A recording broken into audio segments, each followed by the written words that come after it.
मैं हूं पार्थ और आज मैं आपको लेकर के आया हूं नैमिषारण्य। और नैमिषारण्य के जिस स्थान पर अभी हम स्थित हैं ये है शक्ति पीठ ललिता देवी।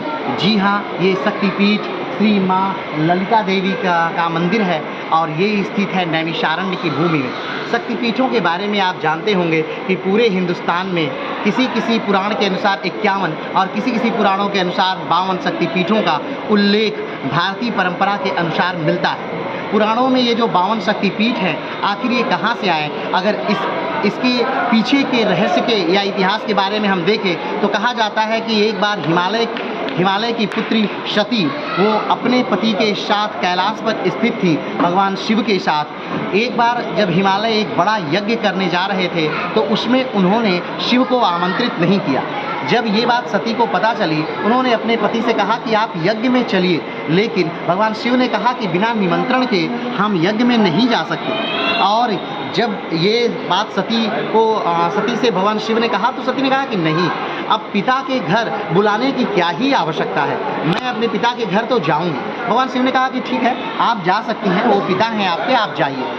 सती आई और जब सती ने देखा कि इस यज्ञ में अपमान किया जा रहा है शिव का, तब वो उसी यज्ञ आहुति में सती कूद गई और उनके मृत शरीर को लेकर के शिव पूरे भारत में तांडव नृत्य करने लगे। आकाश मंडल या पूरी पृथ्वी उनके इस तांडव से बहुत ही डर गई, सहम गई। उनके इस तांडव को रोकने के लिए देवता लोग विष्णु के पास गए और उन्होंने विष्णु से कहा कि हे प्रभु, भगवान के तांडव नृत्य से हमें बचाइए। भगवान विष्णु जब आए, उन्होंने अपने चक्र सुदर्शन से शिव के हाथों में जो मरी हुई सती थी उनके शव को 52 भागों में काट दिया और वो 52 भाग भारत के अलग अलग भागों में गिरे और वही 52 भाग शक्तिपीठ का रूप ले लिए।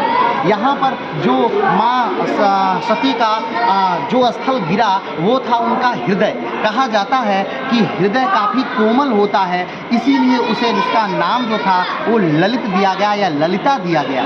तो नैमिषारण्य की इस पवित्र भूमि में ये वही नैमिषारण्य है जहाँ पर 88,000 ऋषियों और मुनियों ने शौनक ऋषि की अध्यक्षता में एक महान यज्ञ किया। कहा जाता है कि यही वो नैमिषारण्य की भूमि है जहाँ महर्षि दधीचि ने अपने अस्थियों को इंद्र को समर्पित कर दिया ताकि वो असुरों से लड़ाई ले सकें। कहा जाता है कि यही वो नैमिषारण्य की भूमि है जहाँ श्री राम का अश्वमेध यज्ञ संपन्न हुआ था। कहा जाता है कि यही वो नैमिषारण्य की भूमि है जहाँ ब्रह्मा ने अपने ब्रह्म चक्र से एक कुंड की स्थापना की और ऋषियों को कहा कि ये संसार की सबसे पवित्र भूमि है।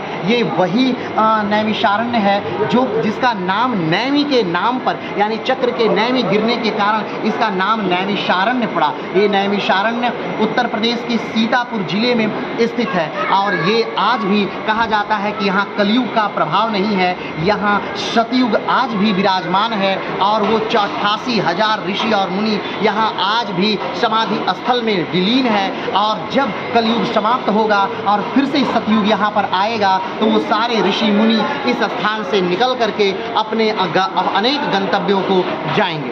तो आज के लिए इतना ही, फिर मिलते हैं एक नए वीडियो के साथ, एक नए स्थान के साथ। तब तक के लिए नमस्कार, धन्यवाद, जय हिंद।